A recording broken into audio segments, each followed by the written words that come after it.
peaceful world. Here is another update from Ukraine from a perspective of an average citizen, a young mom, and her precious war baby right here. Mia is not sleeping. This is how much things have changed since the last video of mine. Yeah, it's been a long while. I've been contacted. Oh boy, do you smell funny? Do you smell honey? No, she doesn't smell like honey. She smells funny. So yeah, many of you have reached out asking, about us, safety, health, whatever. There is no safety, guys. Still, still there is no safety. We did have a break for 12 days when we had these quiet nights, and we were not at our city, Kiev. Speaking of Kiev, the situation in other cities is still different and quite bad. Yeah,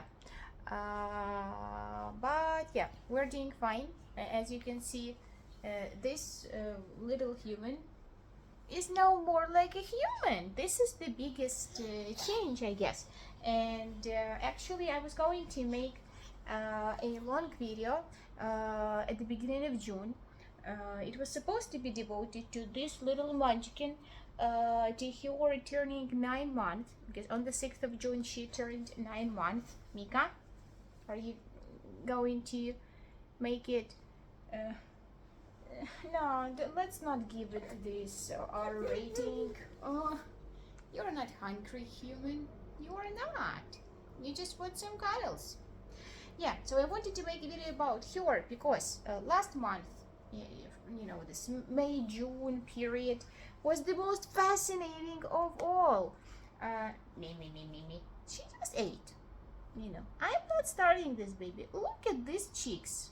This baby is not starving. Look at these tiny legs, which are not tiny. I did not know why she. Well, I do know she's teething.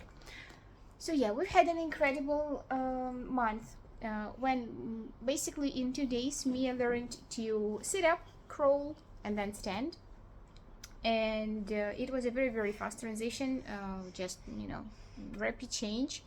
And now she mostly stands and walks along surfaces, and she crawls. A lot of amazing noises. Some ways of communication have appeared.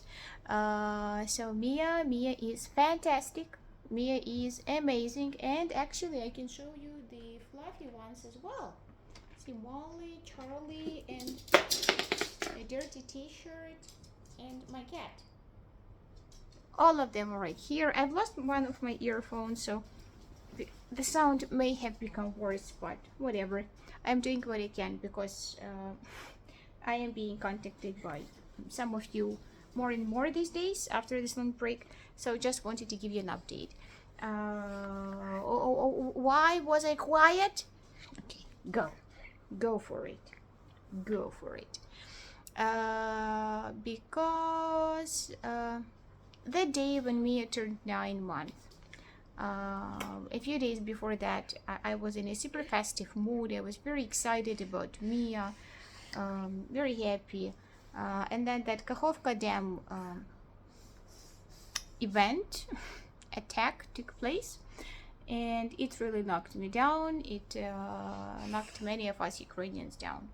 I can tell you that I had my studies in the middle of June. My psychology studies. I have no lectures, like once a month, let's say. And my group consists of 30 people. There are people who are now, just all around the world. A lot of them are still in Ukraine, but some are in Europe, USA, whatever.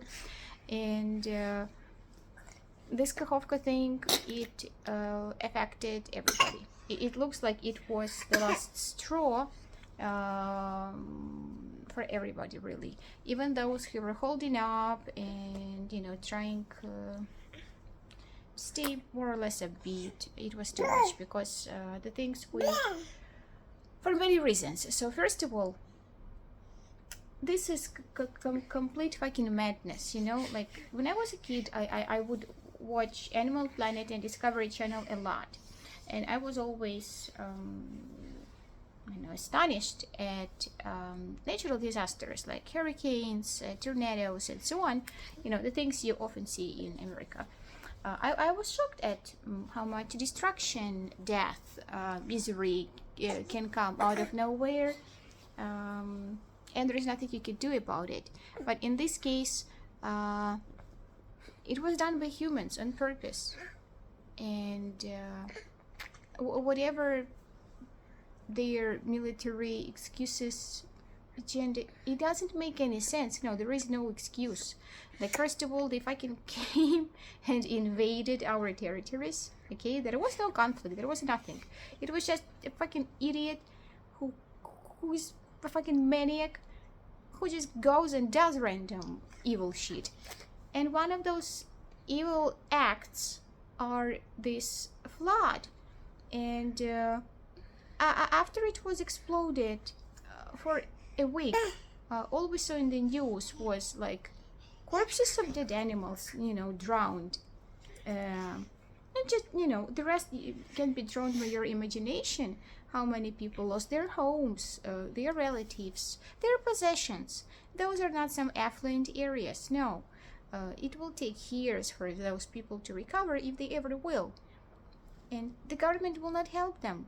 Our government does not have the resources to restore this kind of damage. Such a vast land is now basically useless. You know, we are an agricultural country, and most of our harvesting is done in the south. And that's it. You know, that's gone. We're not in Kiev here in the north. We were not affected by this event directly, but I'm sure we will later on. We may starve. I do not know what's gonna happen. How I was affected, once again, sheer knowledge of this happening is fucking unbearable. That somebody can do that intentionally. Images of all of those dead animals. My vet hospital adopted 74 of those animals from Kherson, and now the hospital is just packed.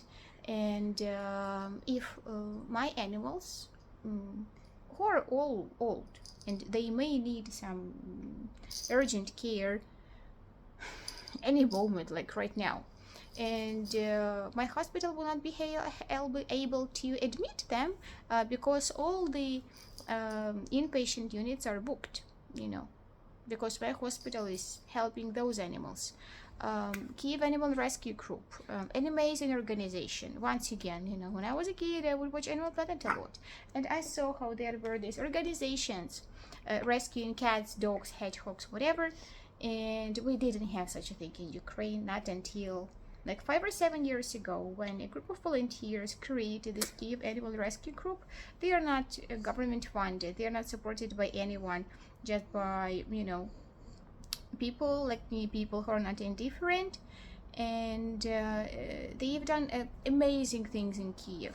I followed them for many years, and they, you know, rushed to Kherson as well. I think they're still there. And yeah, like these are the people I know who were kind of affected and involved in all of this restoration process, rescue operations, and so on. What else happened?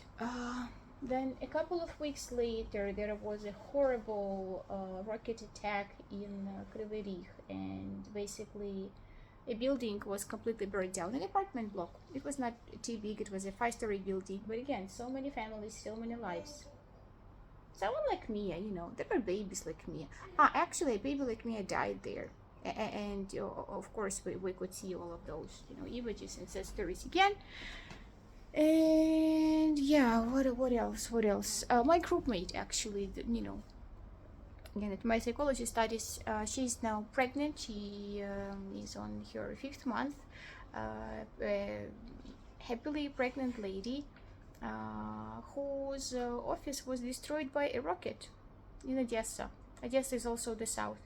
Odessa is attacked much more than Kiev.